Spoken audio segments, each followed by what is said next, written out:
Daniel's here. Correctivity in homeostasis, thereby autonomy of European peoples, genus and species. Okay, so let's get settled in. We have some things that we need to talk about to correct from recent podcasts and posts that are going around. Most people are talking about, or most people in the WN circles are talking about Ukraine and Russia and Canada and Trudeau. So we'll provide a somewhat different take on those issues. Actually, I'm not going to talk too much about Trudeau.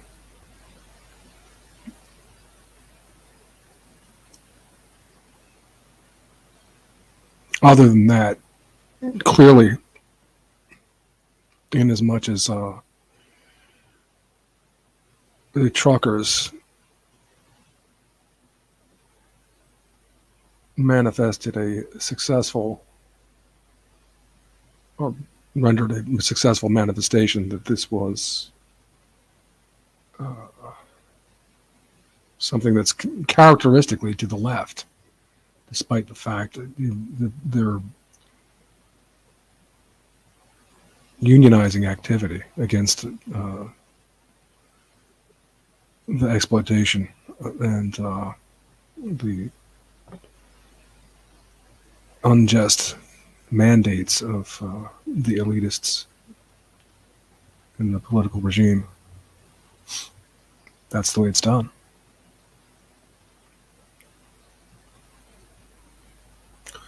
Also, I've run into some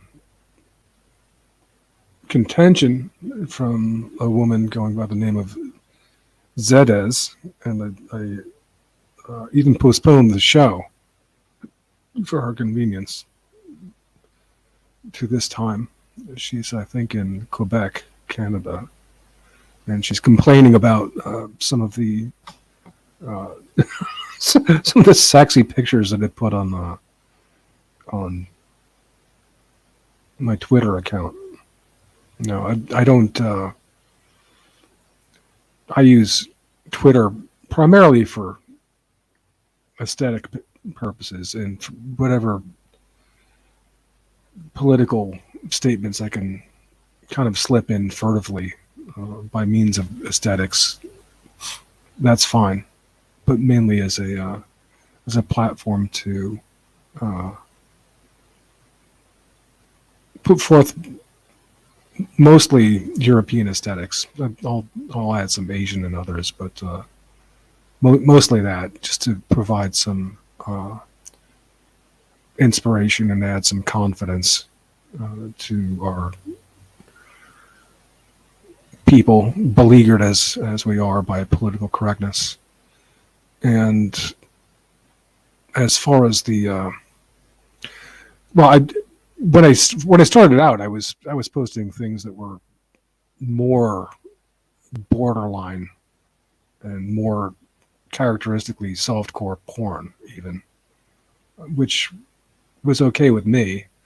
I see that, a big, not all of my audience, but a big slice of my audience on Twitter would be young men who find inspiration in this. It's like providing pinups for the troops while they're out there stag. And I know for myself, and David Lane in his 14 words, the B-side, that is, that the beauty of our women is indeed an inspiration.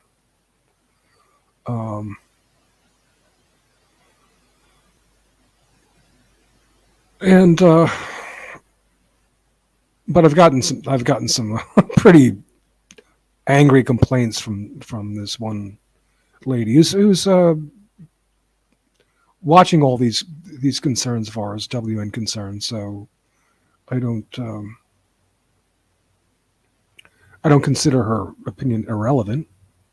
And I do think that she probably represents the way a lot of women would react to this because, well, I mean, I suppose that I am asking a lot of my Twitter audience when I post fine art and subtle things on the one hand, and then some pretty straightforward sexual stuff and women who are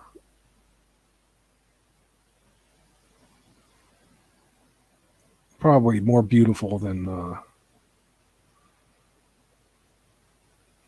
70-80% of women out there are going to be. And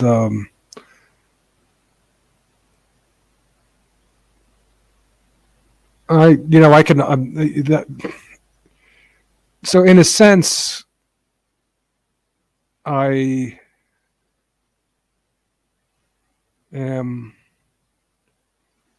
I guess I should be flattered that she's angry at me for doing this, for for retweeting those images, because she expects me to appeal to a broader audience in responsibility to the fuller audience of Europeans, and I have tried to um, make those images less vulgar, a bit more less straightforward, a bit more contingent on their artistic value. Um, Nevertheless, I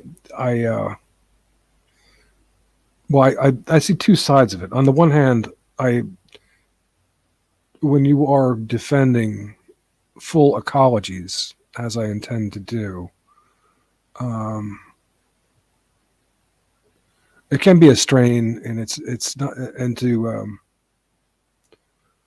contribute to what might be called looksism. Um, Maybe it's not such a great thing to do. Um, to make a big percentage of the population perhaps feel um, less about themselves. Um, on the other hand,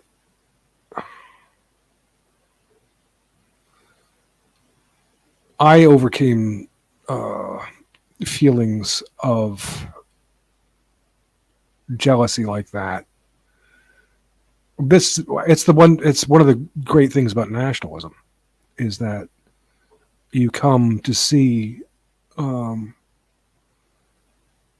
people who are doing well and who are lucky and fortunate in matters of strength and beauty and so on and skills as my brothers, and so I'm not jealous. um, and I'm what I might say to women who feel a bit uh, who find this a bit daunting, that they might look upon these women as their sisters, and rep, putting forth some of our just some of the beauty, the natural beauty of our peoples, uh, that we are not so we're not exactly pathetic across the board. Let's put it that way. Um,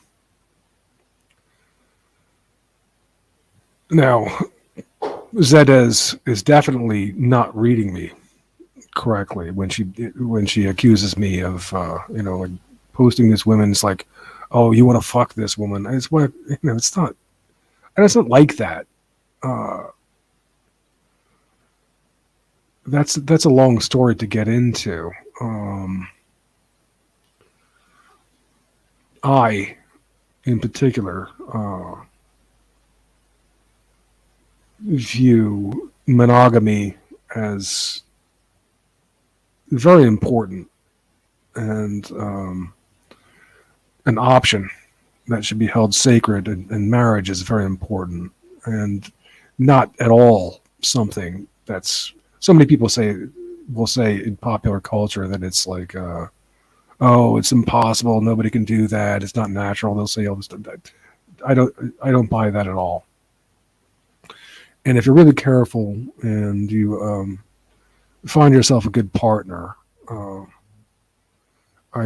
really can believe that you wouldn't want to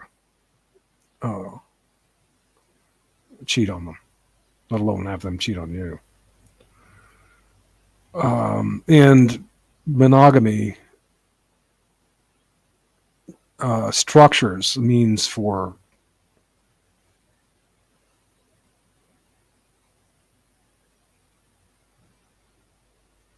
correcting the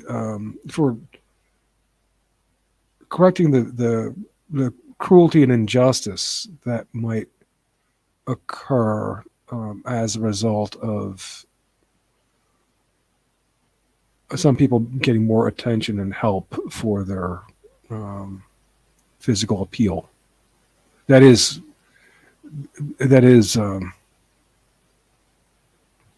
quite annoying when you find yourself in situations and others are being ogled over, whereas you're just being treated as if you're invisible. That's a hard thing, and it's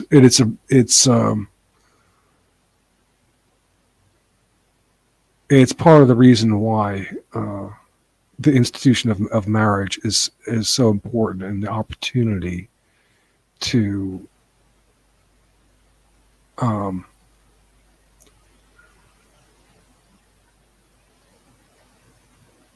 find who might be a good partner for yourself with institutional help, and also the safe ground of faith, knowing that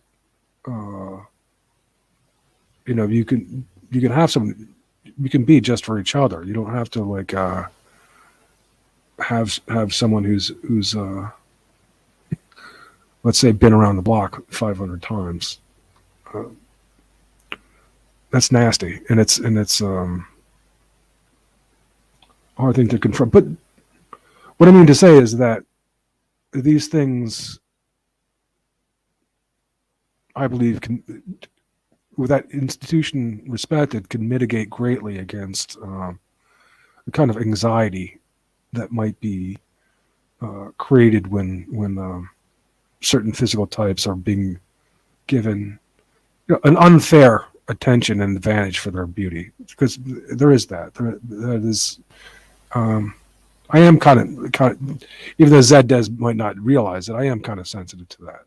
I can understand how that can be hurtful, and I don't want to hurt people like that.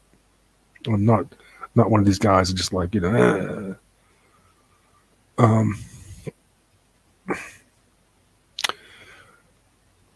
On the other hand, I am somewhat rebellious about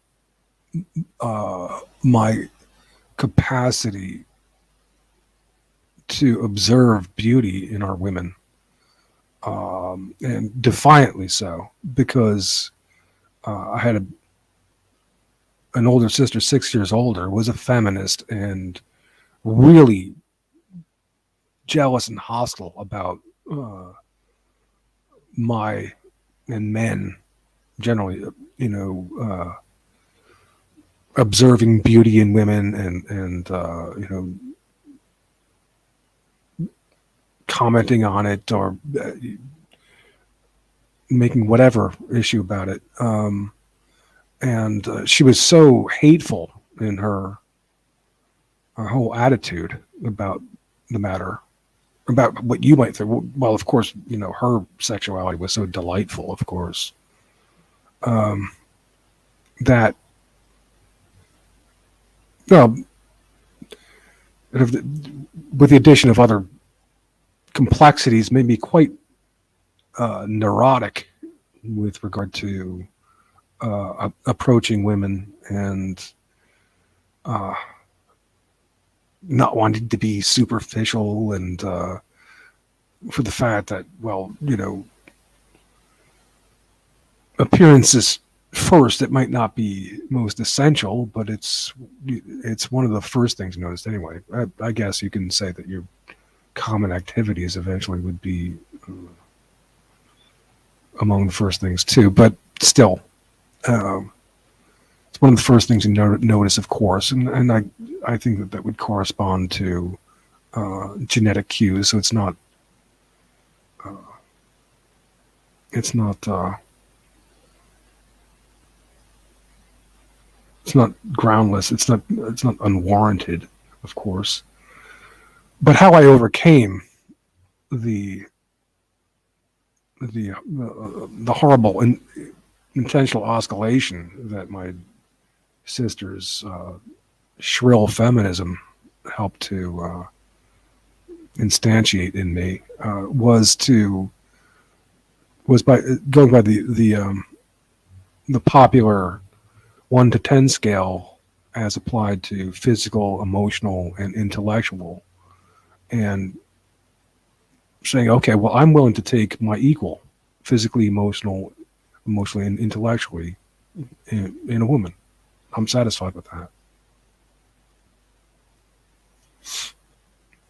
Knowing that I was fair, established a kind of own most innocence that helped a lot. It didn't solve all my problems, and how that works out in reality anyway is kind of well, it doesn't exactly what but roughly speaking, it made the argument on my behalf, and anyway, so Zed has said that she's accusing me of all these things, and says that I don't want to talk to women, and I don't want to know what they think. That's not true at all. And while I might not want to talk to Claire Caw, I certainly am willing to talk to just about anybody at least once. And then if they show me that they're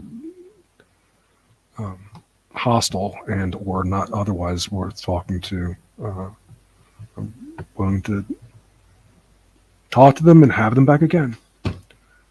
With that, let me put in the link, and then before we move on to some other topics. Yeah, did I trigger Zedes when I put a picture of a woman with her shirt off? She had her back to you, so you could see part of her breast, and she was wearing underwear. Very nice shape. One of the reasons, sometimes I'll have a reason though for showing particular women. I like to show women with small or even close to flat chested because I like that too. I mean, I like big boobs, small boobs, fat. It's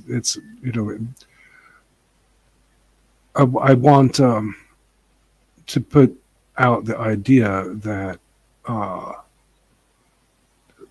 contrary to the most of the media and the imagery you see is only women with big breasts, so, and I don't want women to think that they should get breast implants, especially I don't want them to think that. So I try to put out images of like that, of women looking good and being comfortable with being small or even flat, because I know that I'm not alone. You never, at least not caring about that.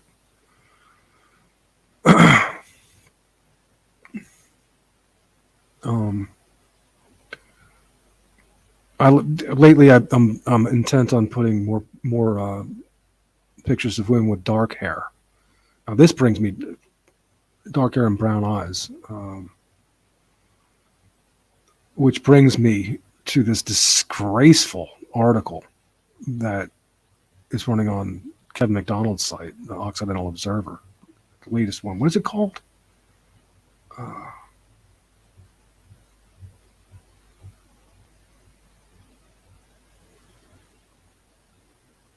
It is called The Aryan Ideal, from Ben Franklin to National Socialism. And I'm very, very disappointed in Kevin McDonald for running shit articles like this. He had been really careful to stay away from the Nazi stuff, and in his, as he's kind of slipping into old age, and that's what it's like. He's he's giving more and more way to this Nazi stuff. Thomas Dalton guy. Somehow this guy's a PhD. It's a real shit art, and the commenters are even worse. We have Carolyn Yeager there, and people talking about repeating Goebbels' propaganda about how 100,000 people were killed in Dresden. Stuff that's been debunked 1,000 times over, and they're still saying. But what really, it was disgusting to me. What has this guy said? Thomas Dalton argues that these hallmarks. In my recent essay, Blonde Hair, Blue Eyes, Some Thoughts on the Aryan Ideal, I examined the physiology and history of the classic Nordic features. I argued that these hallmarks of beauty have been acknowledged and respected for millennia and around the world, and thus constitute a kind of universal aesthetic standard or benchmark of humanity. Bull fucking shit. I can like blonde-haired women and blue-eyed women, of course. Some of them are very beautiful, but it's like my personal preference. It really depends on the woman. If she's a good woman and blonde hair, blue eyes, that's not the point. But by itself, I prefer dark-haired women. I like the contrast of very white skin and dark hair. When they're going and Kevin McDonald, he's just been on this thing where he's promoting this Nordicist worldview and that this division of Europeans, north and northeast from the rest of Europe, and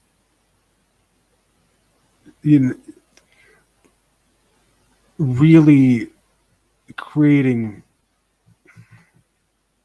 drawing a bad line there and apt to create disrespect and conflict where it doesn't have to be. And this is where, philosophically, I've never considered Kevin up to snuff, and this it's coming to bear, because it would be so easy to negotiate these issues under the rubric of nationalism. You can protect the differences of the Nordics without throwing Southern and Eastern Europeans under the bus, respecting their nationalisms as well, and coordinating them as best you can. That's what I do. That's what I promote. And and it's worse than that. I saw him at one time say, virtually nothing of merit has come from Southern Europe. He said something like that. Enrico Fermi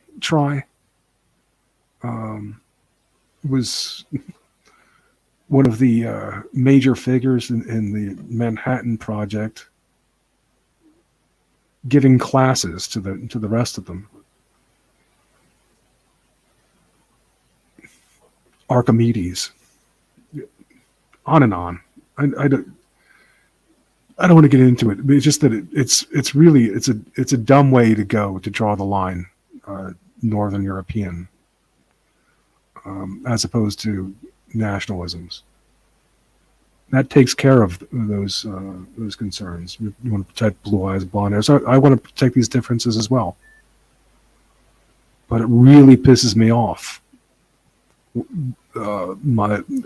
those experiences in life when I see somebody from England or whatever treating with contempt, say, an Italian woman, like as if she's Hispanic, and saying, "Oh well, she could just she can be let the third worlders have at her." And it's like that drives me nuts. Enough said about that. But it's I look at this what this direction that McDonald has taken, and it makes me more pessimistic about the broad range of people that I might be representing in representing Europeans, that some of them are just really shitheads. And well, read that article, and if you're an intelligent and decent person, you'll see what I mean. The Aryan Ideal by Thomas Dalton. And look at the comments.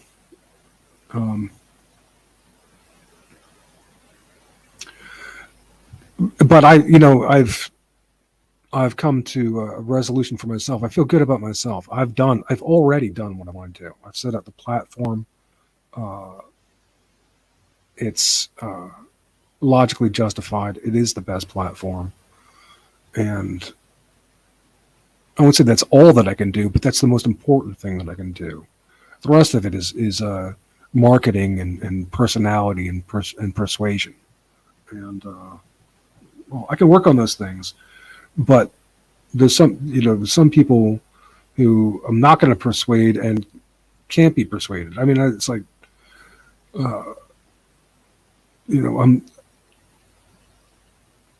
anybody with decency and sense would go along with the DNA Nations project. It's not something that even if your concern is to protect blonde hair and blue eyes and Nordic types, that's part of the idea. Just not only. And that's the problem with someone like Carolyn Yeager. That's all she cares about. She views others with contempt. Anyway.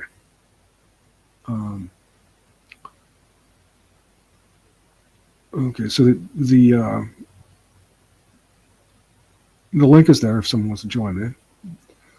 What did I want to talk about next?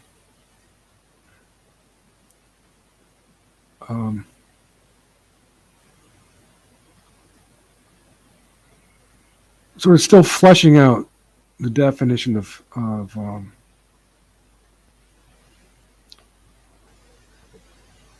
hermeneutics, which is crucial to understand. And McDonald didn't understand it, by the way. He insisted that it was just this anti-science thing about narrative. It's not what it is. It's a non-Cartesian process of inquiry, deploying our distinctly human capacity for language and analysis and conceptualization, imagination, and rigor. It's not only about narrative and fiction and a liberation from mere facticity, but also a rigorous capacity for verification, for close readings, for operational verifiability and warranted assertability. But I wanted to add. I'd already said this, but I was reminded of a clear way to put it today. That facts are underdetermining, and they're brought together by hermeneutics, uh, by narrative, in a way to make sense. Um, of the thrownness. And so, like I said, this is not only important for liberation from mere facticity, which can be problematic in that it's confusing to be thrown in the arbitrary flux, but also for, well, nonfiction stories in adherence to our corporeal selves, not just our autobiographical selves, for example, which are obviously not something that you can just make up whatever about. There's a certain inborn teleology, emergent teleology about it.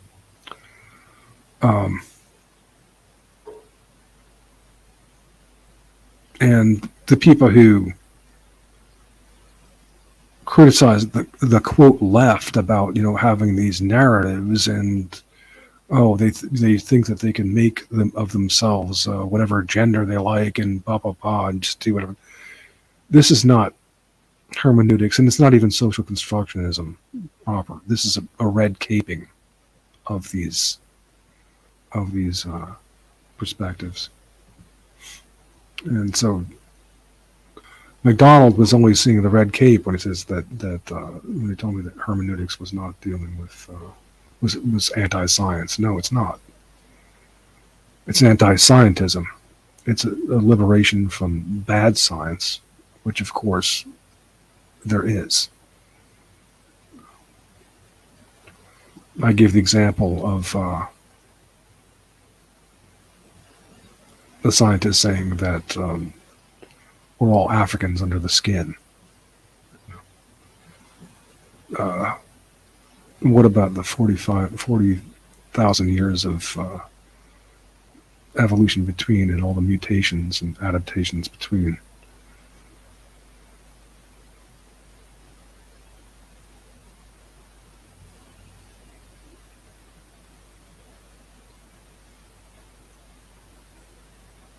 And the circumstances that called for different niche capacities.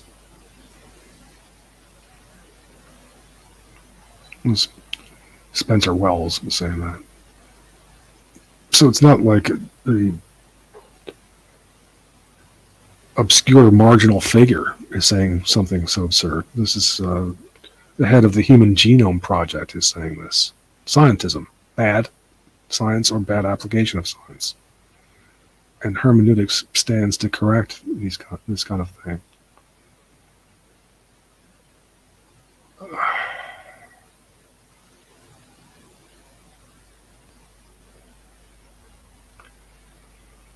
What did I want to mention next? Okay.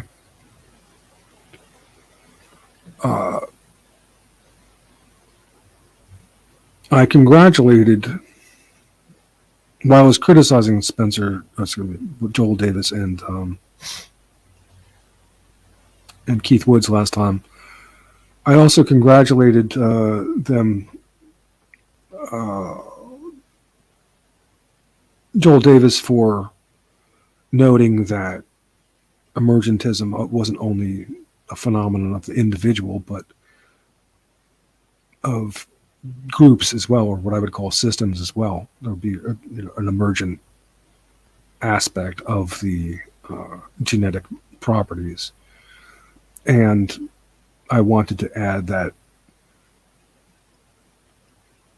might be fairly obvious in retrospect, but even so, that doesn't mean that it's not good. The best ideas are often, I find, fairly obvious in retrospect. It doesn't mean they're not good and important.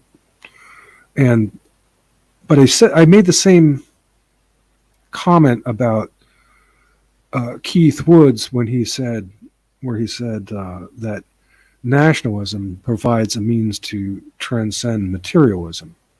Now, that's not quite as obvious, but it's very good. But what I should have commented is that what I should have said is that it may not be original, probably isn't, but that's not important either. Even if it's not original, it's a good idea, and he was a purveyor of it, of this good idea, and it doesn't detract from the value of the idea that it's not new. Things having to be new is part of the pathology of modernism.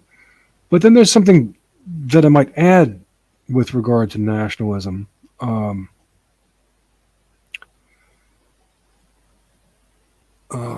Which was that, where were we?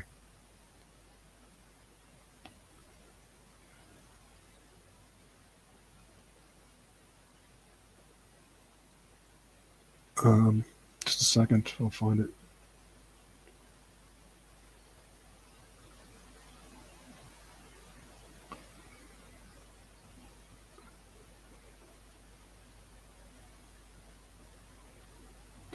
Here it is. Nationalism also provides, and this is very good and very important, I found, for me, liberation from interpersonal community. When I start getting into talking about what happened to me in the relatively small town of Piła, Poland,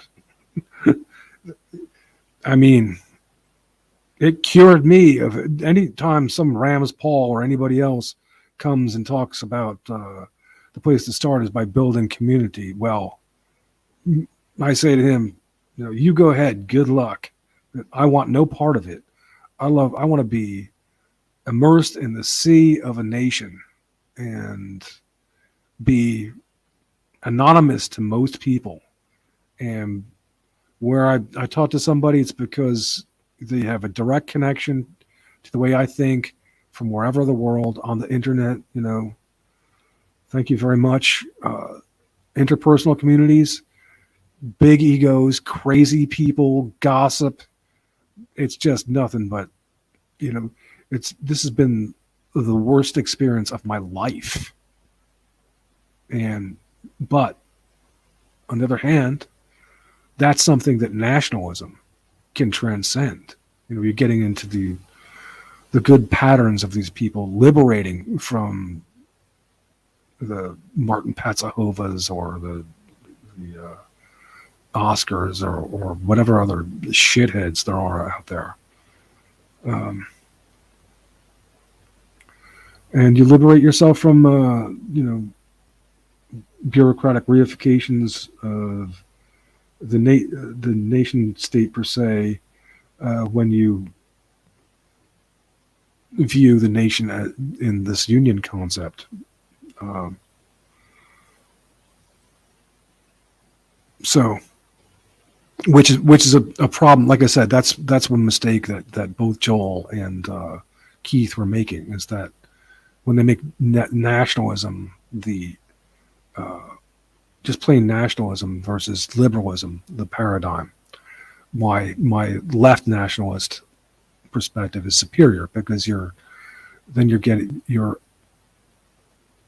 abstracting the organizing concept of the union outside of and taking it wresting it from the reifications of the state and the bureaucracy of the state that it might otherwise get caught up in, and putting it in its essential function to be about the people. You can make all the arguments that you want. The etymology of the word natio was about a people. Okay, yeah. But left ethno-nationalism, when it gets into the depth grammar of unionization, truly is about the people. It's shedding that bureaucratic yoke, the people who are obstructing us, and it's holding them to account as the means. And then move back in and perhaps one day take over these structures again. Okay, I got to take a break for about 2-3 minutes, but I will be back. You're going to hear silence to then.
Okay, back.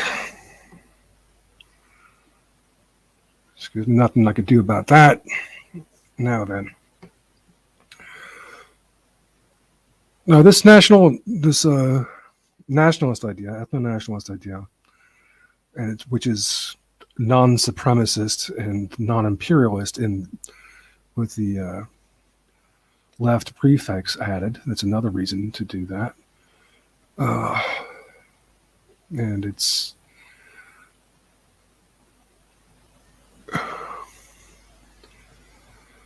also provides the right framework for looking at a situation like the Ukrainian-Russian conflict that's currently going on. And in terms of aspiration, anyway, of course, things are made complicated for as a result of certain. Well, I mean, it brings into relief the power interests involved, doesn't it? Okay, so I was listening to Spencer and his guests talk about it a couple days ago, Richard Spencer, and I went on the show. I almost went on the show. I had some things I could have said. Spencer had some things. Well, he was saying some things right, and that he wouldn't have said in the recent past. Probably, he probably would have been more plainly defensive of Russia in the past than he was than he is now.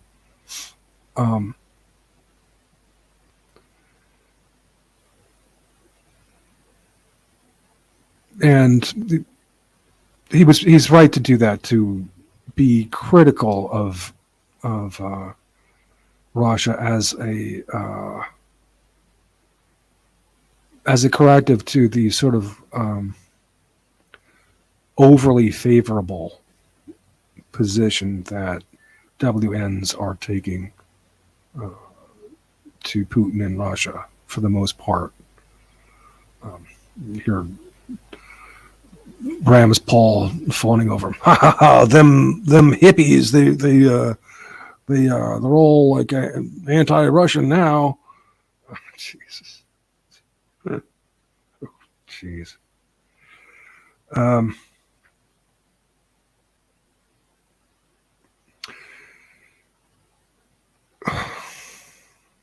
Now, before I get in,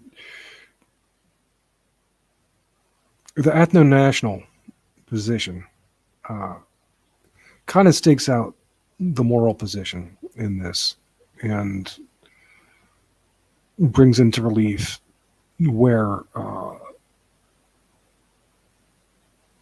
certain perspectives might be in the wrong or lack historical depth.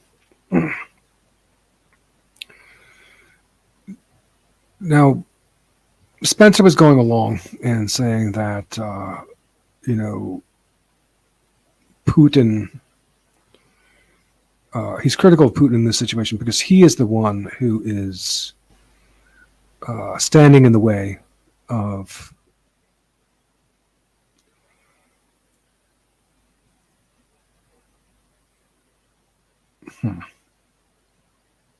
he's the one who's making problems between European peoples. And what Spencer proposes, and here's where there's no difference in him. By contrast, what he wants, and this is horrible, is an integration of European peoples. And Spencer is not an ethno-nationalist. They keep calling him a white nationalist. Spencer's not a nationalist. He's an imperialist. He wants, an imperium of European peoples, of white peoples. And he sees Putin standing in the way of that, getting in the way of that.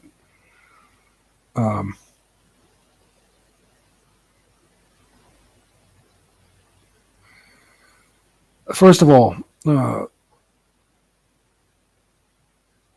many Europeans, nationalists, people who love their people and their cons, already hate Spencer for that position. And I totally understand them. I find it contemptible myself that he would want to run roughshod over the different kinds of European peoples. But I dare say that this would be not only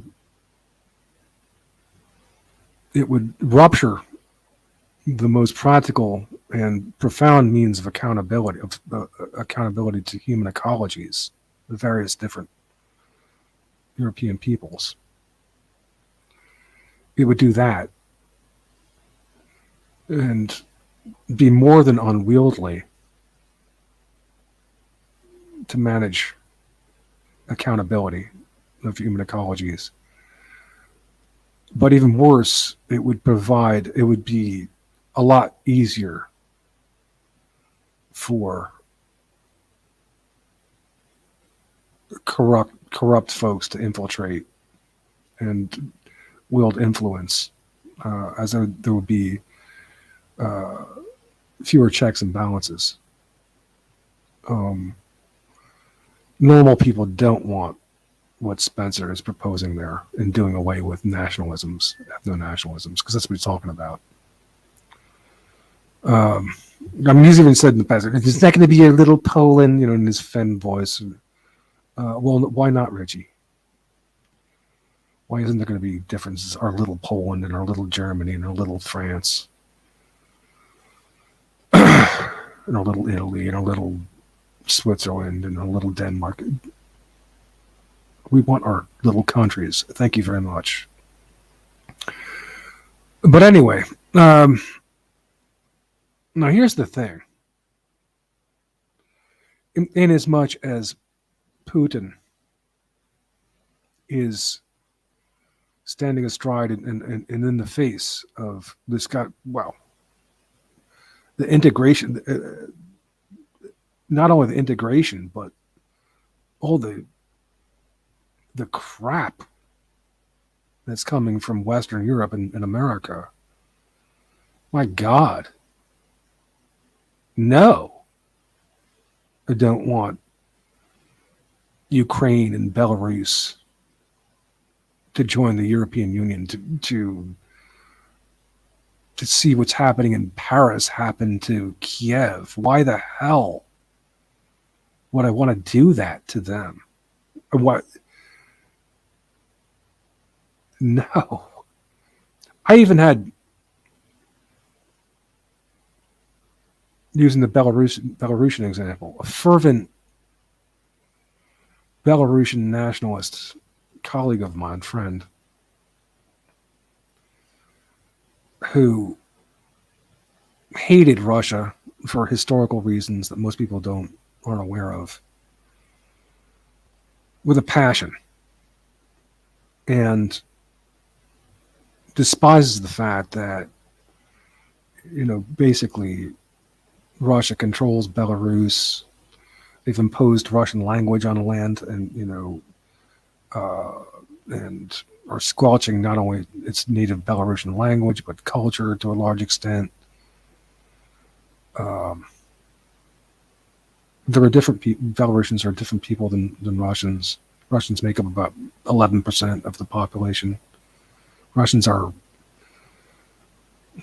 even by Belarusians are, even by Russian words, a genetically cleaner people. They're a different people than Russians. But for all his enmity to Russia, he after coming back, seeing America and, England, and I'm sure if he saw Paris, he said, man, it's better that Russia's in control for now. Because all that has to be, all we need to do is get them out of power, and just, if we could wrest our ethno-national state for ourselves, at least our people are intact, right? This oppression and Iron Curtain that still exists of sorts has protected us, and Ukraine should feel much the same way. That the last thing they'd want to do is become like France.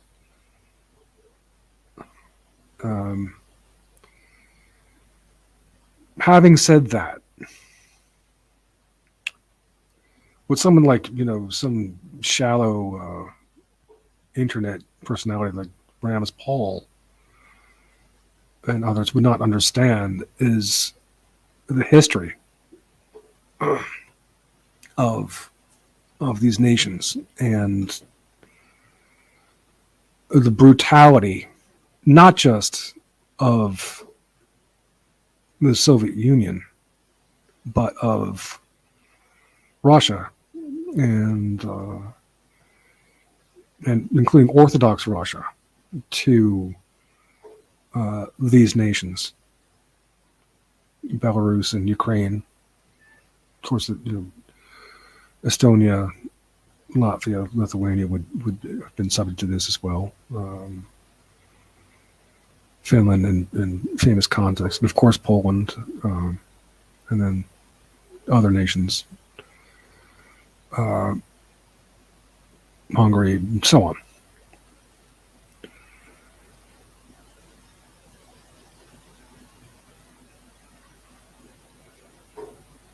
Spencer and his colleagues Spencer was mentioning how Peter the Great was considered such a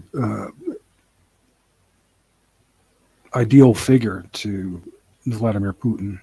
And it reminds me, in a sense, of Hitler in his being enamored of Frederick the Great. These were, in both cases, these are imperialists and brutal, ruthless imperialists, despite their moniker, the Great, and despite the fact that, for whatever reason, history tends to look upon them as almost like good guys. I don't think that they should in either case.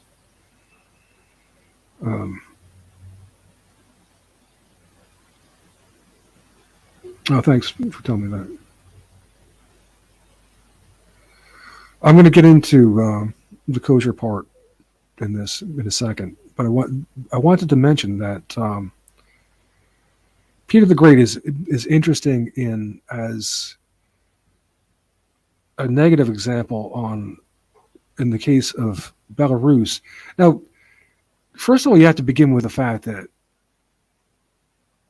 there's a reason why people don't even understand that Belarus is an entirely different people from Russia, that it's an entire different nation, an entire different history, and that the reason why people don't understand that it's a completely separate nation from Russia, they mostly think that it's just part of Russia. It's like, the reason why is because it's been so destroyed by Russia in history. So many more. The Soviets killed more Belarusians than any other European nation. And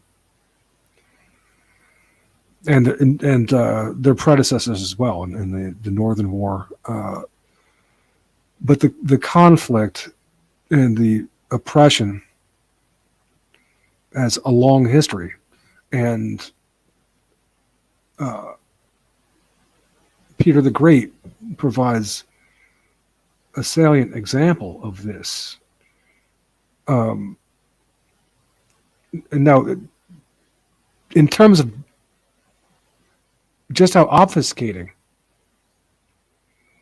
the difference is, how obfuscated the difference is between Belarus and Russia, you don't even know that really it historically what are Belarus now is they were historically Lithuanians,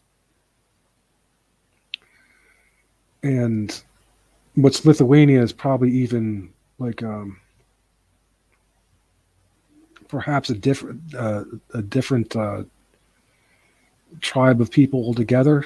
But anyway, this was part of the Polish-Lithuanian Empire and called Lithuanian in tandem because they were Lithuanians. And when they came into Christianity, they were Catholics along with the Christians. I'm going to read a short paragraph from a book called Russia Self-Condemned, Secret and Unedited Documents Connected with Russian. I'll begin here. We know that the bondage of the Russian Church was finally consummated under Peter the Great, but the establishment of the very holy synod, which, as it has been correctly styled, as a real political office, directed by an imperial agent, often an officer of the army.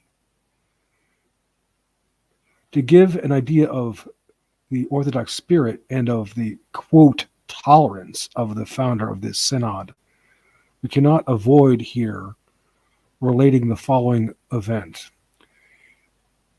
In 1705, during the war against Charles the 12th, the Tsar Peter arrived with his army at Polotsk, a city. This is saying it's Poland, but Polotsk is now in Belarus, then in Lithuania, right?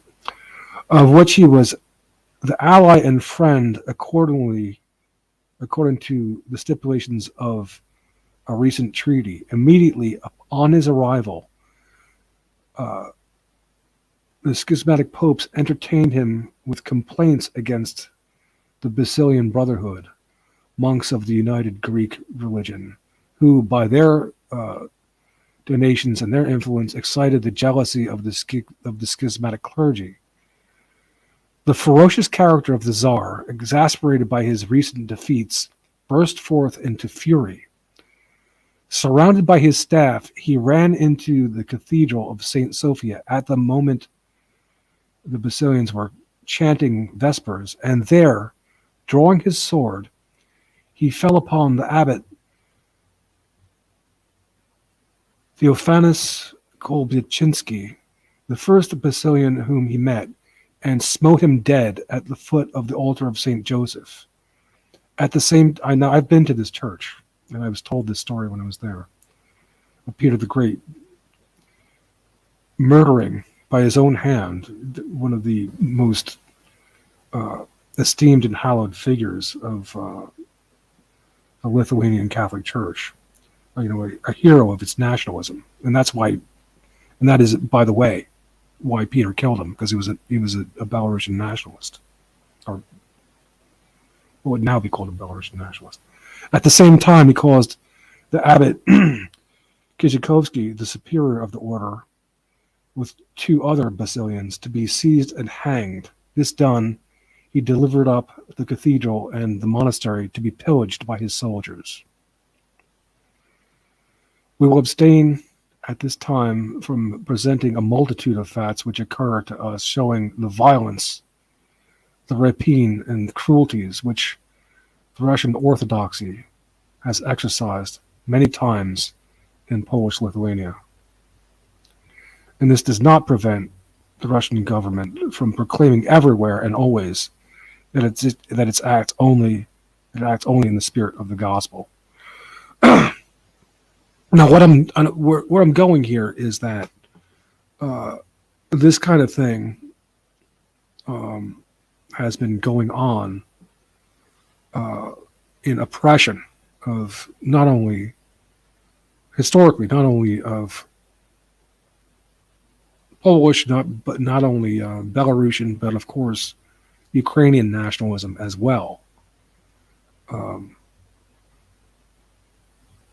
They want, the Russian government wants everybody to believe, these are really just the Belarusians and the Ukrainians are sisters, or sister people. They're, and we're just a benign older sibling like that.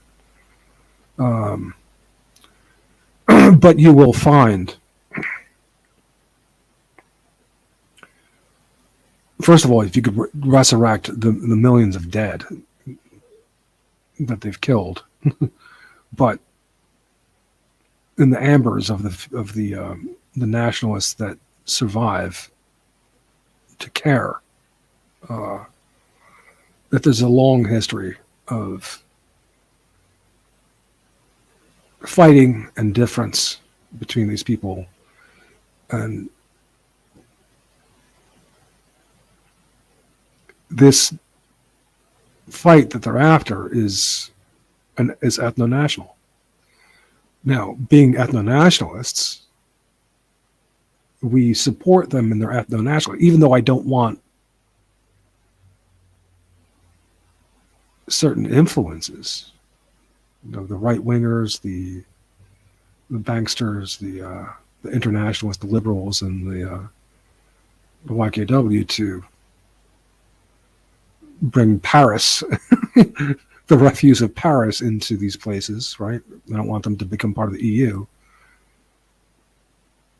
I still support them as ethno-nations and their sovereignty, of course. Now then, there's the problem. There is the problem. In Ukraine, you've always had these,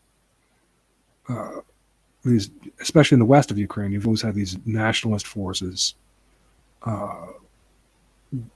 even ultra-nationalists. That's what the Banderas were. They went so far as to side with Hitler because they were both against the Poles and against the Soviets. I don't think that served them very well in the end, but that's how determinedly nationalistic and anti-Russian that they were and are. And he's still a hero to among, I think they're called Pravy sector. It means right sector in Ukraine. Despite the fact that he's a disgusting figure, and he murdered whole villages of Polish men, women, and children just to get them out of the way. Disgusting, really. But the point is that there is such a thing as Ukrainian nationalism. I would hope that it doesn't have to be like that, but there is a real genuine Ukrainian nationalism, and there's also a great deal of abuse and astroturfing. That's why you have. That's the way I see this conflict having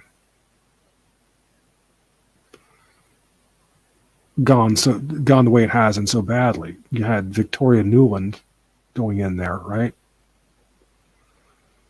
with her kosher agenda, and it looks to me it has all the hallmarks of being another part of Project for a New American Century, because her husband is Robert Kagan, who was one of the authors of Project for a New American Century, Operation Clean Break, literally. And also, her husband, Robert Kagan, is apparently a relative of Kaganovich, the guy who was largely responsible for the Holodomor, right? Which also has some relevance in this situation. You can just tell by the initiative of the Maidan uprising and the violence of these actions being taken by Pravy sector, that this was not Ukrainian nationalism, because they would not act with such tenacity, such violence against Russians. It's not a European way, at least now in recent history. You could tell the kosher hand there, the fakeness of the Maidan. And so it's unfortunate, where there is genuine Ukrainian nationalism that would have probably found a more peaceful way to do things. You have, the reckless uncaring, and there are a lot of from the president on through many of the mayors of the cities, and there's a lot of kosher folks in Ukraine and influence. As I've pointed out many times, I think part of the thing is with Ukraine that you got kosher guys marrying, taking their money and marrying or buying, in a way, pretty Ukrainian women. And so the mother being non-kosher, the child does not have the easy path to as easy a path to Israeli citizenship, or not to the inward circles. So they begin situating themselves in Ukraine strategically, and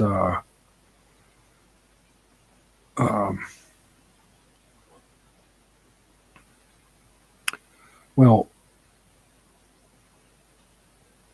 that's part of their. It appears to be a part of their group evolutionary strategy, of course, of infiltrating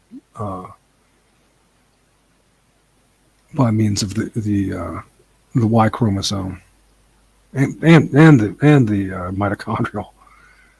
But the diaspora um, infiltrates that way. And anyway, so here's what I'm going with this. I think one more thing about Kaganovich and the eastern regions of these eastern two provinces of Ukraine. If I'm not mistaken, I understand that these places prior to the Holodomor were more Ukrainian than they are now. That the populations were killed off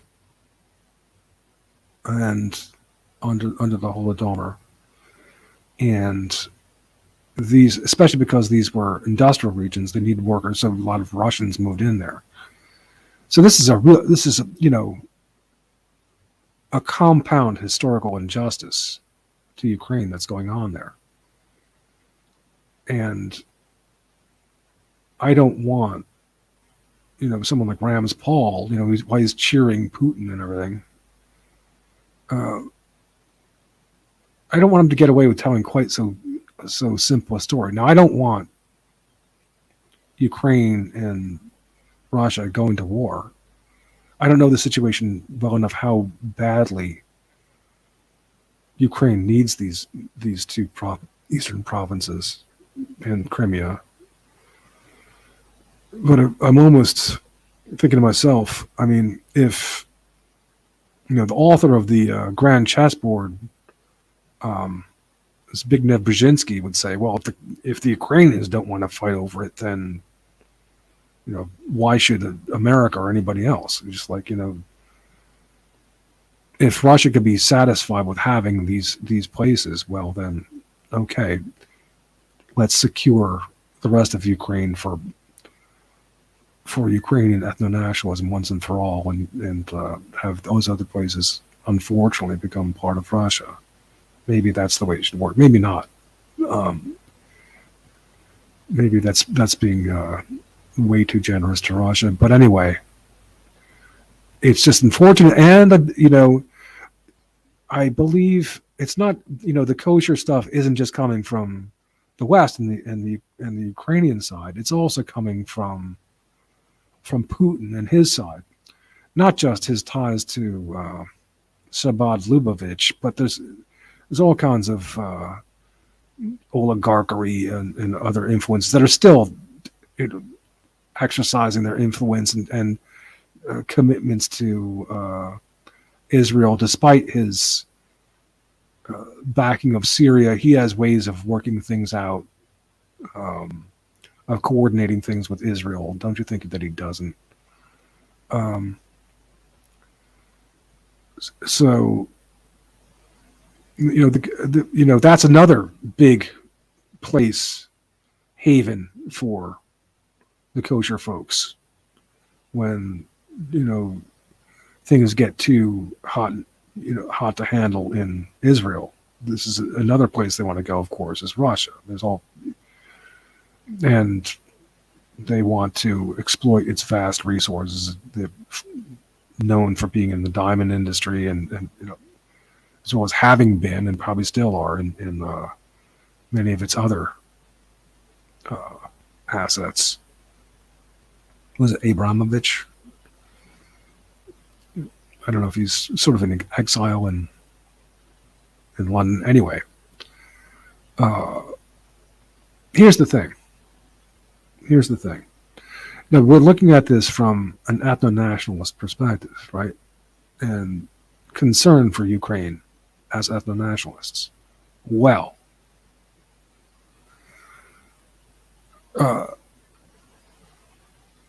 Russian Federation is not an ethno-state. And it is, it's an empire, a kleptocratic empire. And so I don't support it. I'm an ethno-nationalist, and there is a part of Russia which is clearly, Russian, and the Russians are a European people. They come from the Scandinavians, Vikings, and so forth. Um, my mother was a part of the genetic underpinnings of one of the matriarchs that her mutation is from the Finland area, but it went into Russia. She was a redhead, and Rus means red. It's redheads, and pretty distinct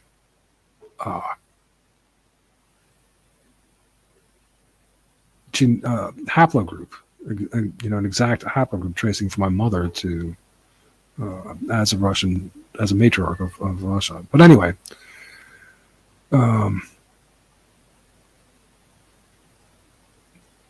ideally, and this will probably never happen, but it's a way to look at it and to argue with regard to this situation.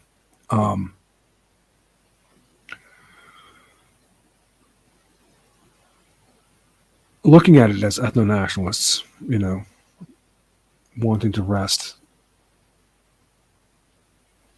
Belarusian sovereignty, Ukrainian sovereignty, I believe that we could solve a lot of Russia's problems because it's a poor country, and it's not a relatively poor country. It's not a very innovative country. Besides their armaments, they are pathetic and industrially compared to the Japanese, for example.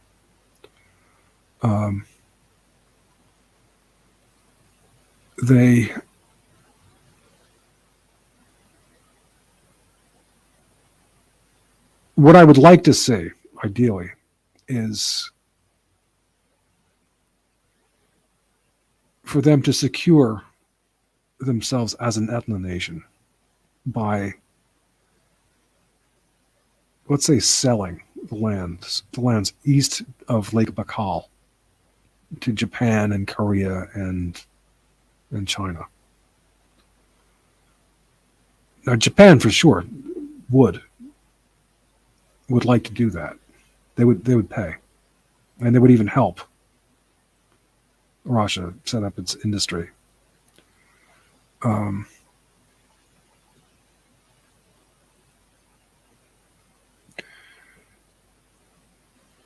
If it could somehow be worked out that border be maintained there, and that Japan and Korea and them would be placated with that.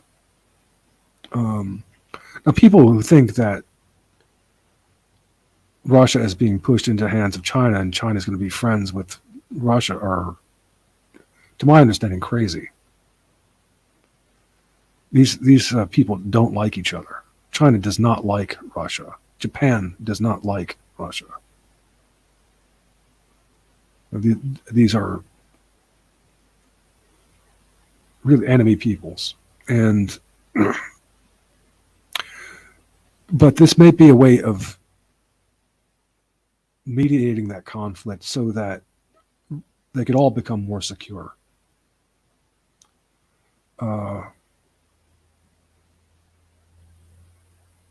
Maybe there could be some Swiss cheese, some enclaves of Europeans in Asia and Asians in places in Russia. But the reason why I draw the border at Lake Baikal is because, and it would still be the hugest ethno-state by far for Russia. I mean, by far. And I think Lake Baikal is the biggest freshwater lake, so that's a really good resource of itself. But anyway, there's just too many big cities to the west. There's several cities of over 1 million, starting with Lake Baikal and going west. But to the east of Lake Baikal, there are not. So it's more, it's impractical for Russia to try to hang on to them, and this would be very valuable mineral and other resource for the East Asians. If they, in as much as they're willing to pay and to work things out peaceably and negotiably. So that'd be something, that's how I would try to pursue things.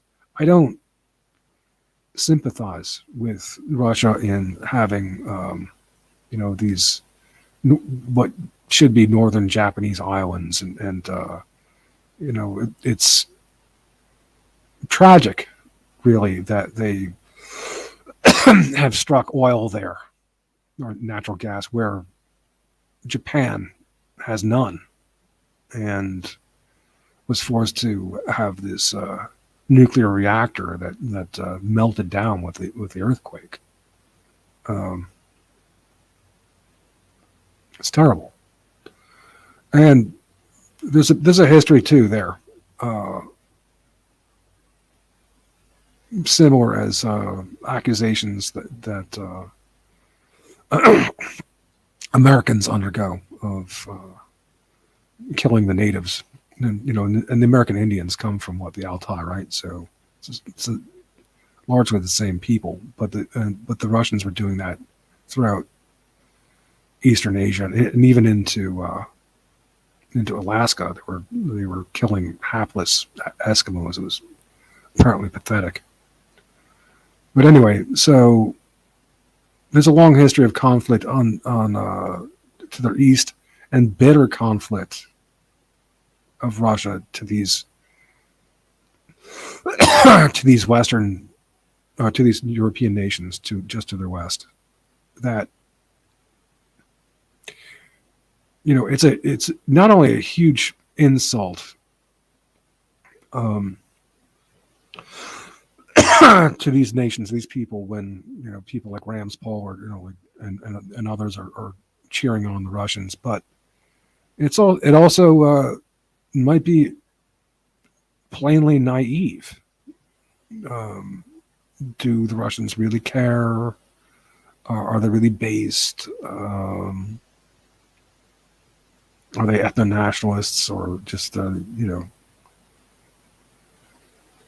maybe a bit more so, as they say, but I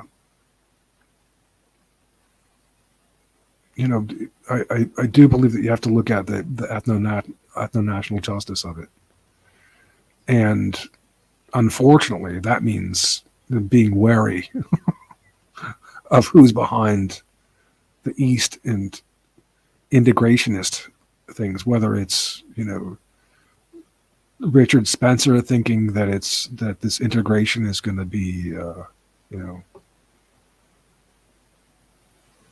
very good for Europeans, or whether it's happy merchants rubbing their hands together and shepherding in their little swarthy cohorts.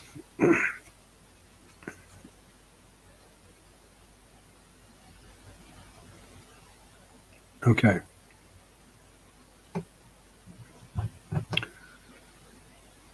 So that's it.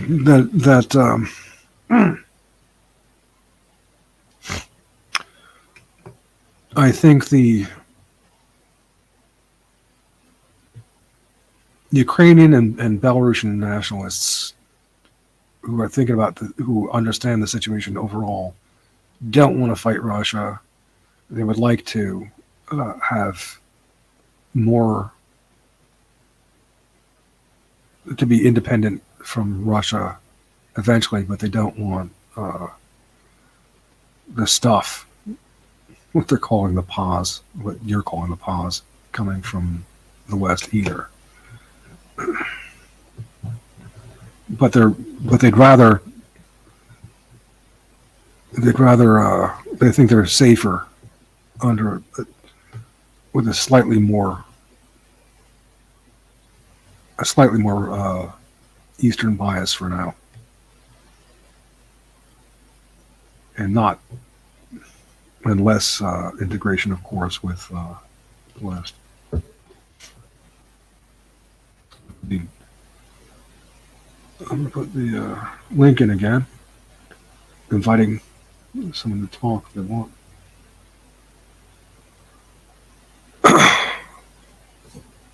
Canada. What did I want to say about Canada, if anything? other than that,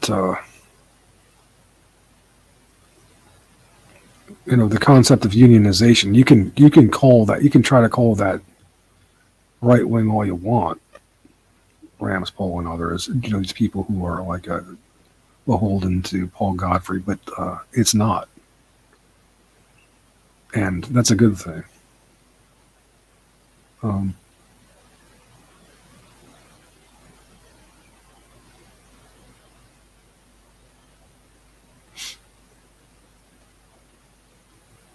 Okay,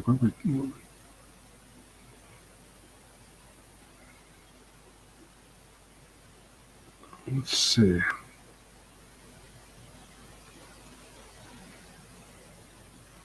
The facts are underdetermining. I have to get back to work on my website. There's a couple of articles that I've allowed to languish.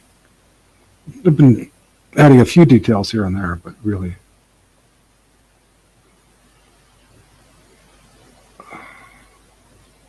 it's been low output lately.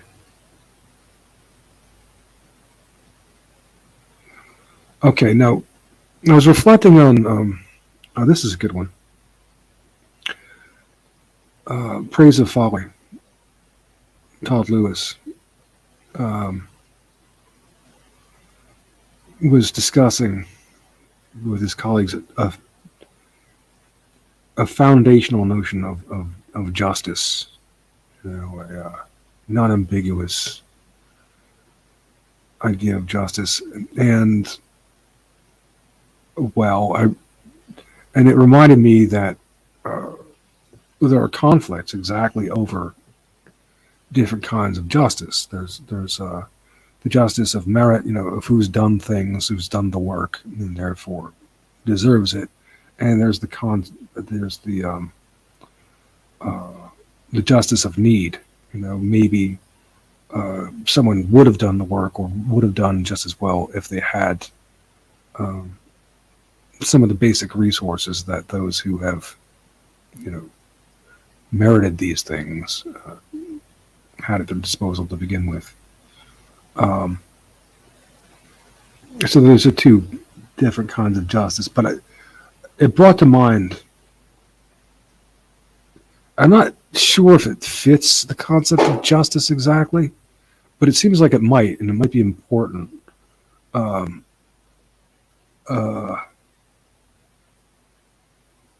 A justice of responsibility.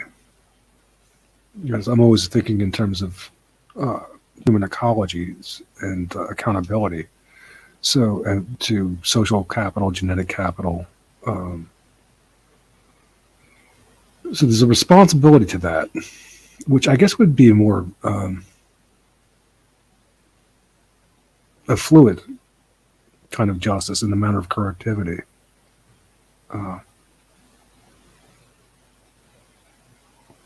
I'm not sure how it's quite to articulate that. If that is,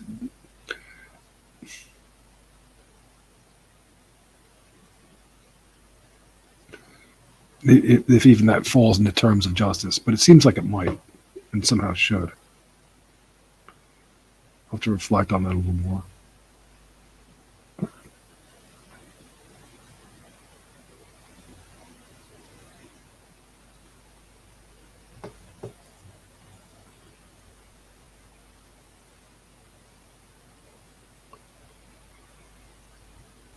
Of course, I could talk more about Bowery and guest worker, but that's for another day. Bowery's commenting on that article, that Aryan article. Like, I don't know how they don't see that as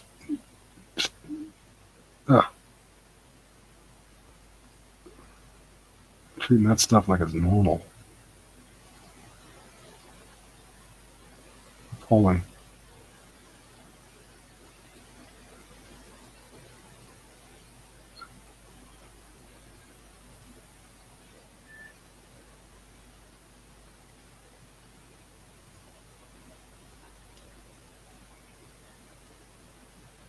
It seems that Paul Tillich had a good response to the kind of individualistic libertarianism that Bowery is all about, and his with that dread aversion to collectivism. Tillich says, and I it makes perfect sense to me that the existential protest against dehumanization, together with its courage to be oneself, has resulted in the most elaborate and oppressive totalitarian regime ever. And he was speaking of the Nazis, of course. GW tried to say he was talking about the Soviets, but he wasn't. Tillich was talking about the Nazis. And, in Heidegger in specific, the courage to be yourself. So not seeing the connections. Heidegger was very concerned about the they and not really focusing as much at all on interactivity and very little on the social. He did some, but this is where Heidegger is suspect.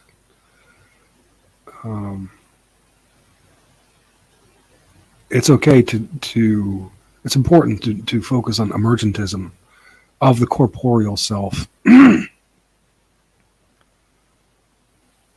to maintain that alignment with your authentic nature, but it has to be part of a hermeneutic process which integrates it with its source, with its social source.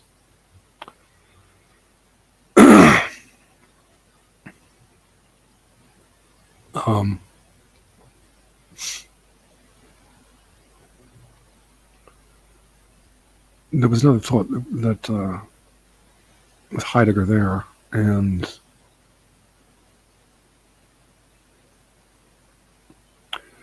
the detachment of individualism like that.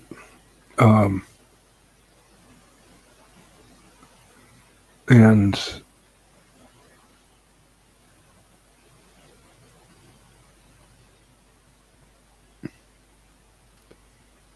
the danger of that atomization and moving towards natural fallacy like that, away from out of what Aristotle called praxis and its and the correctivity that attendance affords.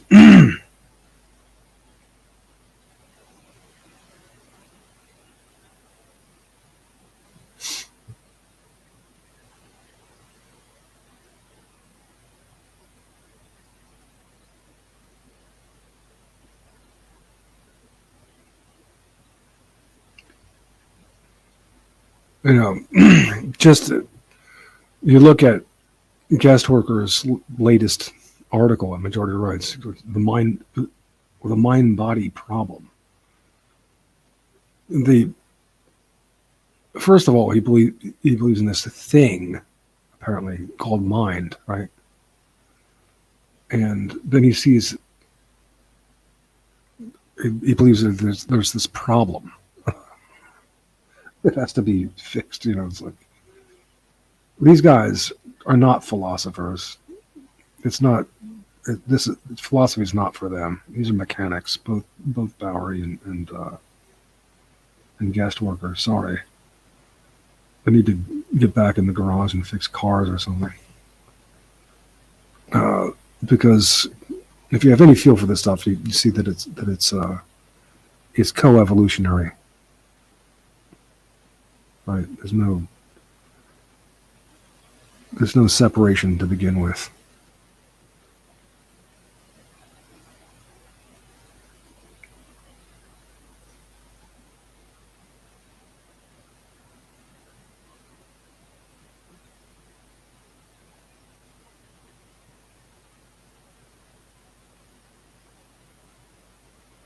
So the only problem is that they see it as a problem. Otherwise, anything you might call mind, or rather minding, and I liked it when Hare said mind is a four-letter word and it shouldn't be used, functions as a co-evolutionary aspect system rather amidst interacting with the bodily system and the systems and brute fat beyond the body which it interacts with.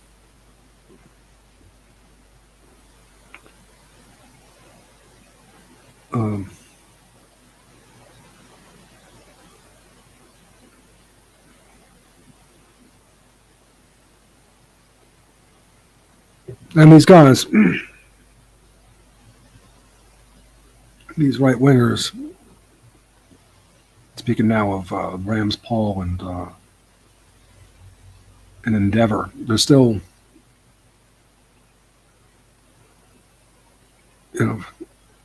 railing about the hippies, and that like probably sounds cool to a new generation, just like, oh yeah.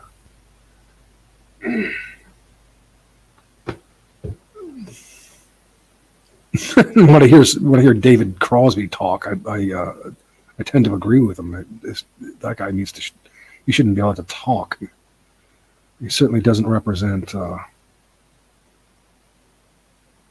He does not represent the spirit of the age. It represents the kosher take on it all. Because what I mean to say is like. Who's the one who's hallucinating and fake if he thinks that not wanting to go to Vietnam and be drafted to be drafted to die is not a real motive, not an organic motive? And all these people saying, "Oh well, it all ended when smack hit the streets, or it all ended when at Altamont with the murder of Meredith, whatever the hell his name was, the black guy with the pretty German girlfriend, or it all ended with Charles Manson, or no, I saw it, I witnessed it. It ended, began to evaporate almost overnight when the Vietnam War draft ended. That was the impetus, and it was unarticulated. That was the impetus for Dasein and Mitdasein, for the male motive to being, for the call for an intrinsic valuation of their being and being amidst their people. Not pacifism, but only to have to fight if their people's bounds are truly threatened, which they were not. Not having so, and again, then I, from there, the discussion moves into feminism and the incommensurate gender agendas of male being, and the feminist pursuit of actualization, and how this Maslowian corruption of the Aristotelian telos, which itself is much better than Maslow's concept, in that it takes into account matters of biology and optimality as in circulation and practical judgment, as Aristotle would, but it nevertheless needs postmodern adjustments, postmodern in the good sense that we mean it here, that almost no one else doesn't. And you still got people insisting on the red caping of that word, like apostolic majesty, guest work or others. They just desperately want, the misrepresentation of postmodernity to be what it means, because they've invested themselves in fighting that red cape. But the problem is that what's being red caped is really crucial for Europeans to understand if they're going to manage their homeostasis against modernity, particularly its weaponization, the roughshod of modernity and its weaponization, and reactionary traditionalist ethnocentrisms. So it's really important to understand. It can be understood. It's not that complicated, but it's important. And yet, all these right-wingers are still, with postmodernity, it means this. It's all this crazy Dada stuff and anti-white stuff. No, not properly understood. And also, there's an excellent way of negotiating gender relations once these matters are or framework for negotiating gender relations once these matters are set into that context. And Zedez said she wanted to talk to me, but hey Zedez, if you're listening, there's the link. You were very mad at me for putting up those pictures of beautiful women in their underwear and so forth. Sorry about that. It is a weakness on my part. I see these pictures coming up on my Twitter, and it's very.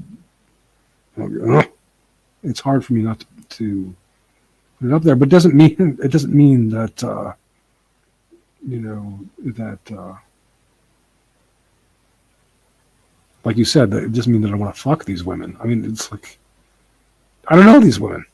Maybe they're complete assholes, but more than that, do you think that I mean, good luck to me.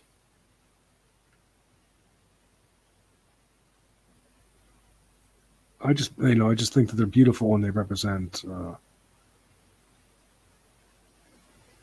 European beauty.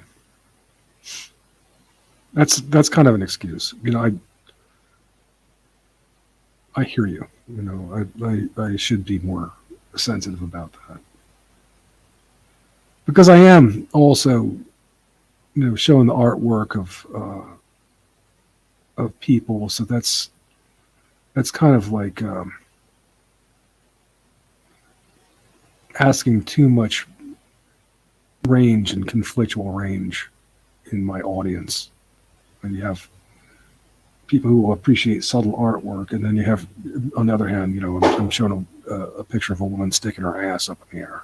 It's who's the audience? Is it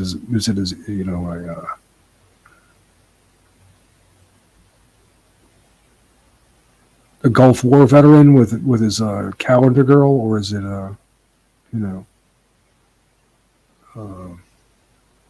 middle class woman who you're going to go to the museum with?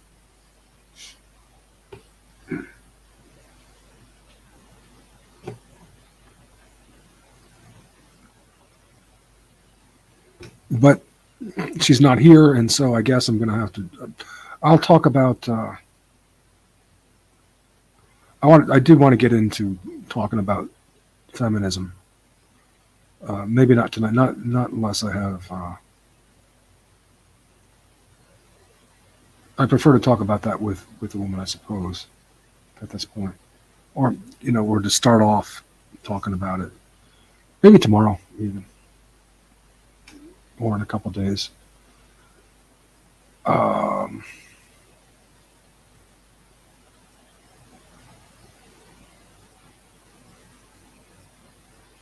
Was I?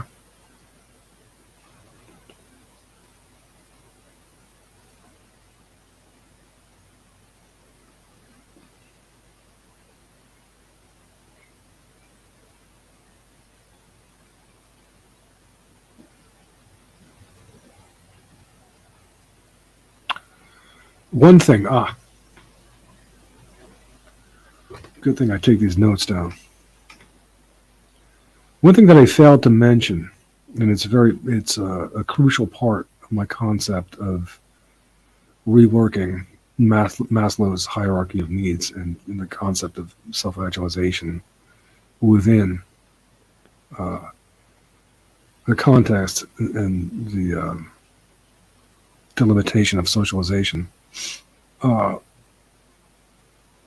the social accountability of socialization, is that this focus on optimization would mitigate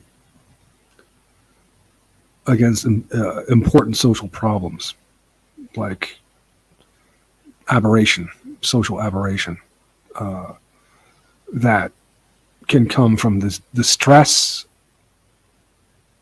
of feeling like you have to pursue actualization beyond social norms, or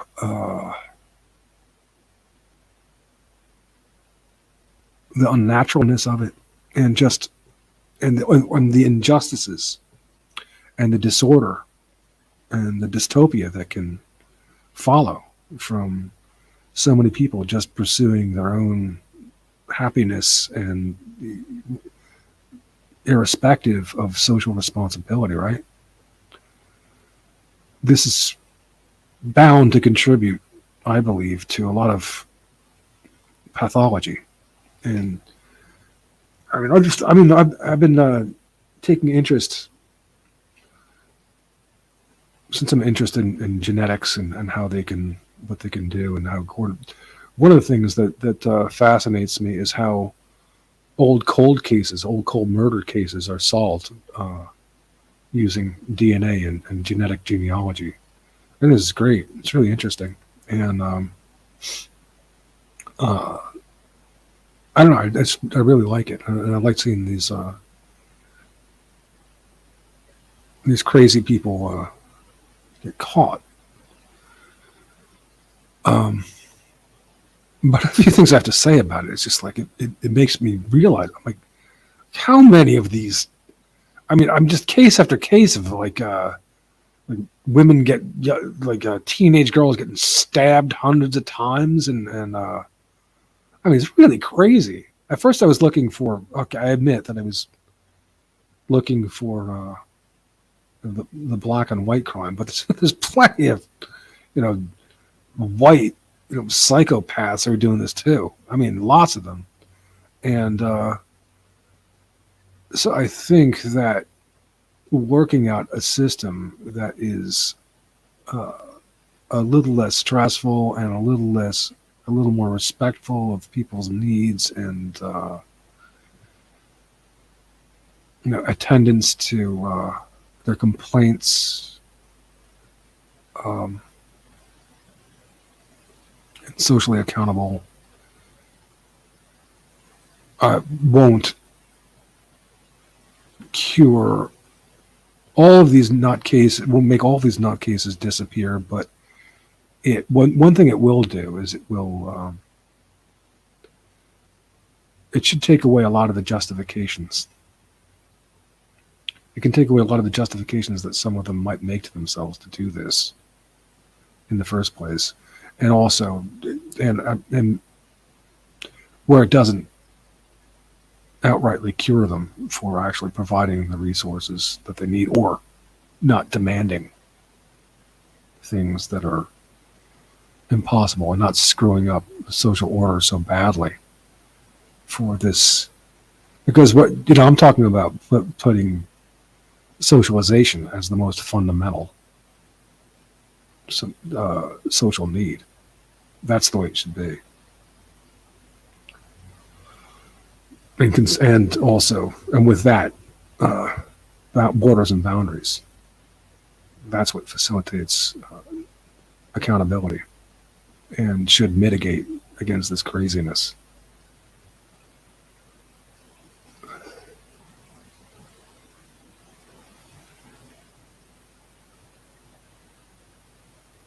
Supernova Galena. Be your life.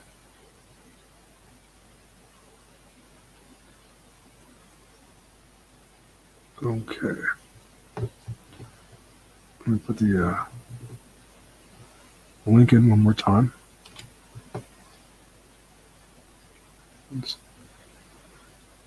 I am welcoming interlocutors Dr. Mengele, I don't like your handle. Don't like, do not like Joseph Mengele. I do not like the Nazis, unlike the folks over at Kevin McDonald's site.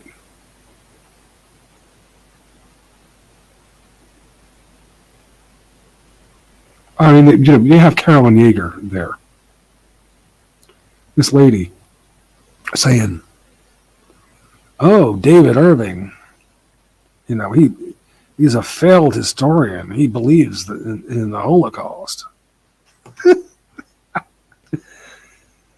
Oh goodness, Carolyn. And then you go over to, what's the name of this site that I've been watching video at? Steven Spielberg. He took on a project where he was interviewing Holocaust survivors, and I don't know how many of them. They're all telling these detailed stories of the gas chambers and their situation in the various concentration camps. And Carolyn Yeager is going to deny this stuff. And and what's so stupid about it? It's just it's not even necessary. What are you going to do? Woman's an idiot. But the sad thing is that Kevin McDonald is better than that, and he should not be. At one time, he would not have allowed that stuff on his site, and now it's floating there. It's disgusting.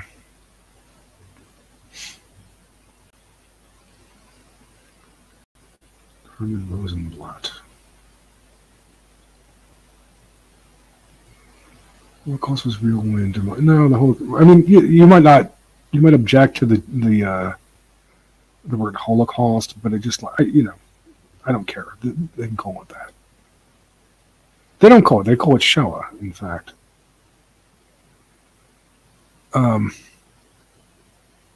there was a somewhat more focused. Of course, there was a more focused persecution of the Jews, but of course not only. And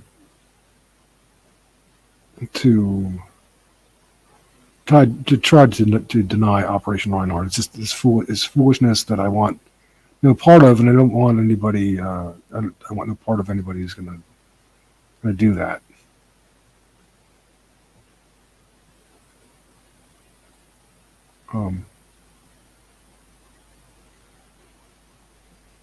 Not only is there almost nobody around who had anything to do with it, many of us, even our forebears, were on the side fighting it. So why should we be punished? Well, the answer is we should not. Why should we feel guilty? We should not. And right.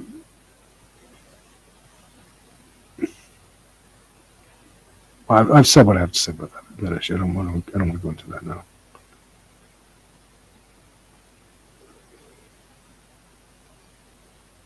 What's our time like? 1:59. I'll wait another 5 minutes so it finishes at a clean. For some reason, StreamYard does. It goes 5 minutes beyond the time that it shows when you shut off. So if I stay for another 5 minutes, it'll be a 2-hour show, which is a good length. It'll save us plenty of StreamYard for the rest of the month. Let me see what else I have in my notes.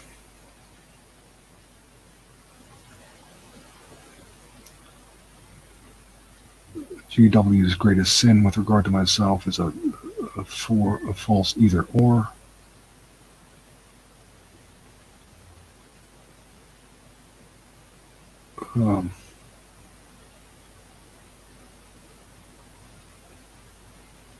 Yeah, so anyway, putting socialization as the most fundamental level and the what I call unionized structuring thereof. And attention, as Aristotle would have it, on optimality is going to stabilize the situation, stabilize the moral order. And again, there'd be narratives of appreciation for ordinary routine and learned skills and practices. And, that these things they really are enjoyable. You don't have to be having peak experiences and getting a gold medal before, a huge stadium every day in order to enjoy life. And by the same time, appreciation, reverence for the sacred is something that is available to everybody as well. And just about any time,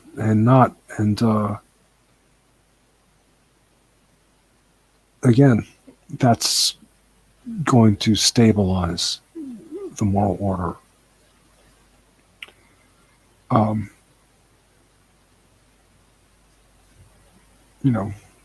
Give that Zen bow to monogamy and to marriage,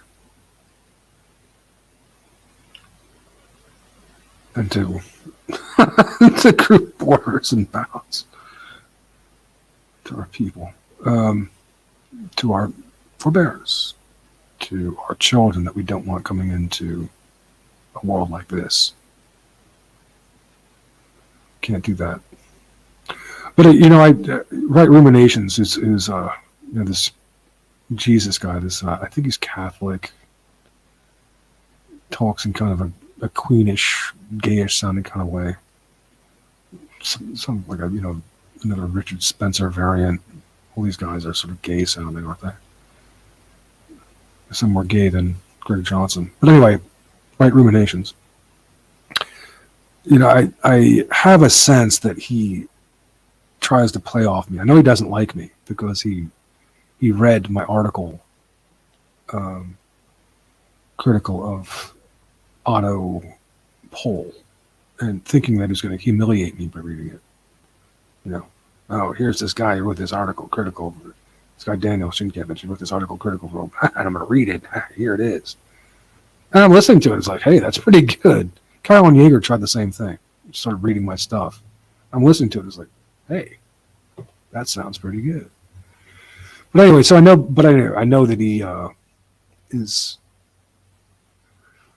he views me in a hostile way, and I guess in his case, largely because I'm not Christian and right wing. But one of the things that he's trying to strawman me with, and this idea of optimality, this Aristotelian idea of optimality, is that, these leftists, these postmodernists are trying to take away our pursuit of excellence. Oh, what a jerk. What a jerk.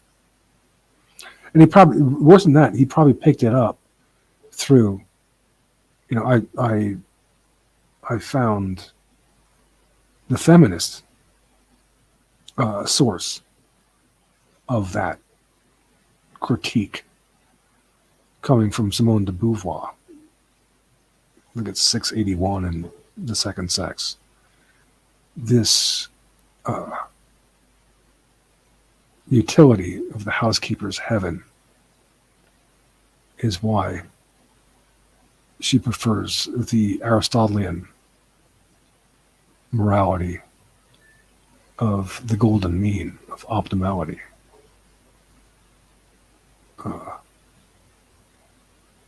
That is, of mediocrity. Which is a really cutting, nasty disposition, and a very foolish critique against Aristotle, who was, of course, wiser, more intelligent, infinitely better philosopher than anything Simone de Beauvoir was drawing upon, least of all herself. The problem is, and Maslow was guilty of this, that, as Aristotle would point out, is that if you don't recognize that we are biological creatures, and as biological creatures, we are evolved for optimal levels of need satisfaction, not maximal, as Maslow's hierarchy has set it up. You know, this need is satisfied. Your food and safety needs are satisfied, and you move on to the next need, and then that compartment gets filled up, and you move on to the next. That's not how biological systems and their homeostasis work, and this is part of the reason why the concept has to be retooled. But Simone de Beauvoir and the feminists who followed in her wake, unbeknownst to generations of men, were sneering at that idea and holding it central to their liberation that they be able to pursue the peak of self-actualization for themselves. All the while men are so privileged as to be shipped off to Vietnam to die in the jungle of for their tire rubber for Helen Gurley Brown's 450 SL.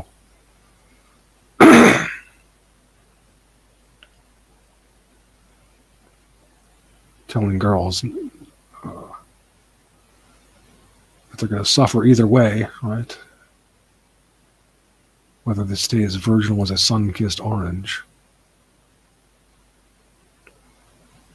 or have some flings. Well,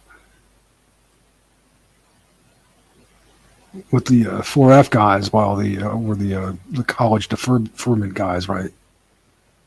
Well, the working class and poor guys are off getting killed in Vietnam.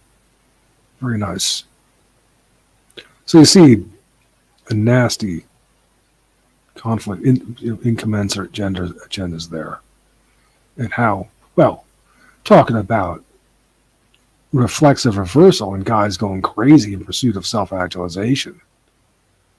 You know, you could see how some crazy types could emerge among men out of that scenario. Women complaining that they, they're high grumbles while their, most basic needs are being trampled on like they're a joke. They have no intrinsic value whatsoever. Of course, there's going to be a lot of misogyny coming out of that.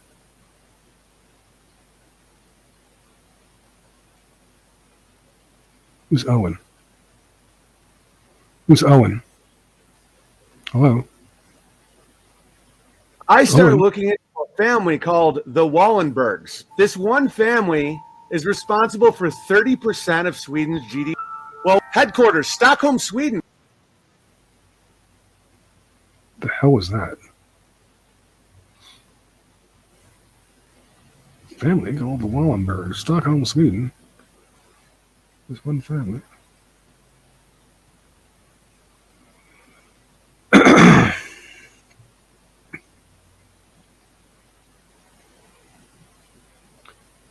So anyway, I'm really, even though I'm disgusted with what's happening in some WN circles with how stupidly Nordicist and Nazistic some of them are getting, I'm happy that I've done what I can, which is to set out a really sound platform, and it's, you know, elaborate in ways where it should be, and capable of elaboration, great elaboration, and fosters that. And it's geared for participation. You know, there's bad reasons why people aren't participating, but well, that might change. We'll see. I hope so. For your sake and mine.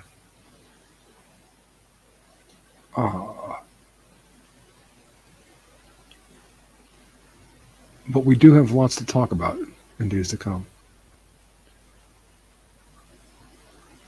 I'm looking forward to it.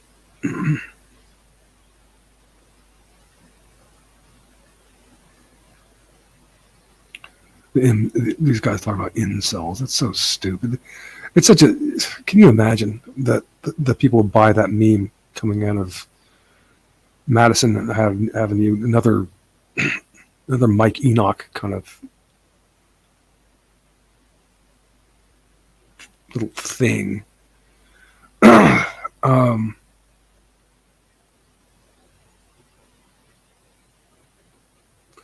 I mean, it's always been an insult to me when, you know, crass females suggest, to me anyway, that, you know, I might be angry about some things, a political situation, because I'm not having sex. That's really the, you know, as if some cheap, used up piece of ass is going to make me okay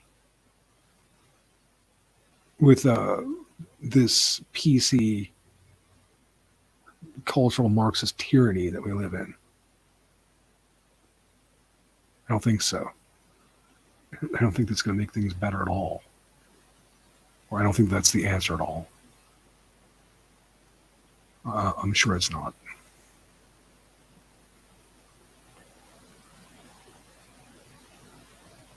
So women who make that argument, please shut up. That's an insult. Shut up. Or anybody who makes that argument, insult. That's not a problem. Population is not a problem. Borders are a problem. And we're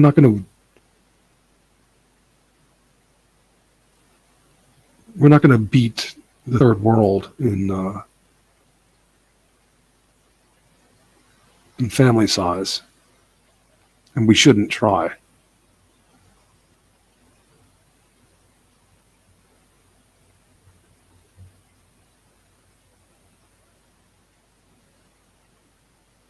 We talked about different kinds of justice,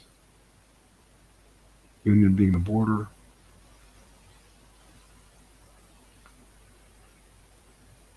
The last thing that I wanted to say before I close up the shop for the day, there's two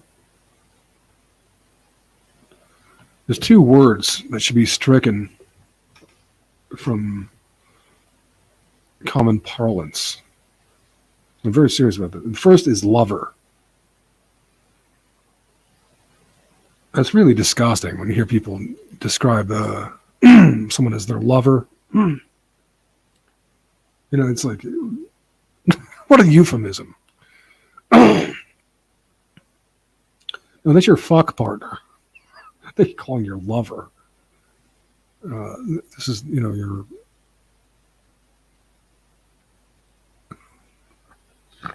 you're penetrating my lover. Ugh, it's just sickening. I don't know why it's nauseating to me. The other thing, and this is where Americans are superior. American English is superior. Americans, they go to the bathroom. They might go to the men's room, the woman's room.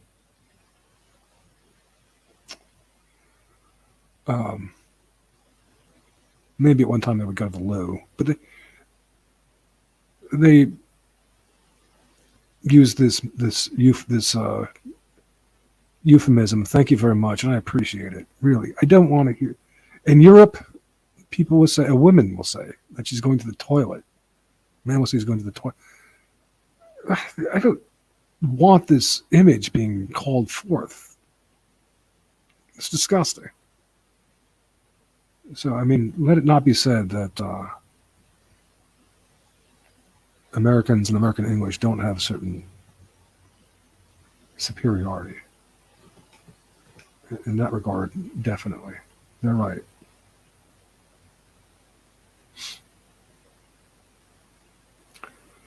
And with that,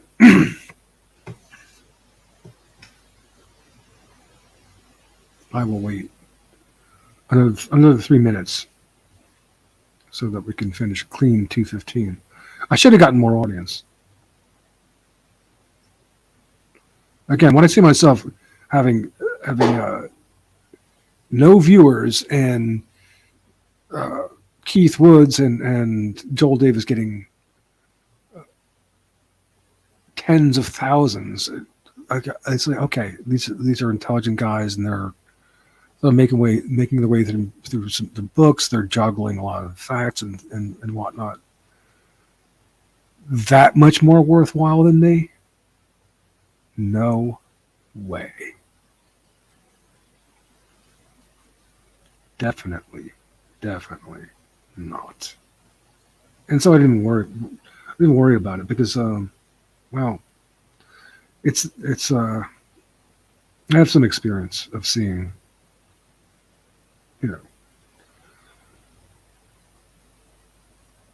hosting a conference of really important scholars, and a dribbling audience, a little audience dribbling in, struggling to get them. Well, whatever. It's some sickening musical act will get hundreds of thousands or something. So it's not, even whereas I do have good and important things to say, it's not. The market doesn't necessarily speak the best reality, as I've criticized. GW tried to say the market has spoke. No, GW. Kosher marketing spoke.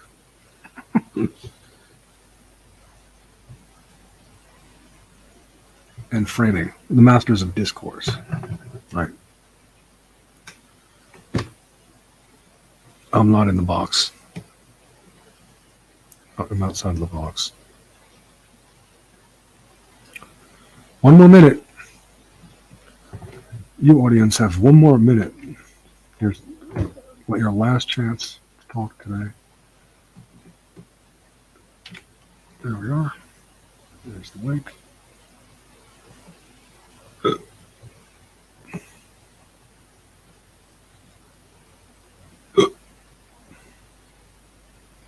What time is it? It's going to be 9 o'clock here Central Time, so that makes it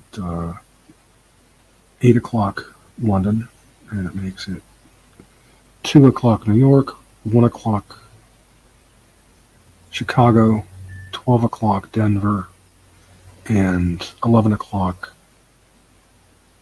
Los Angeles and San Francisco. So that's a reasonable time. Because it is a Wednesday. I don't know how that works out, but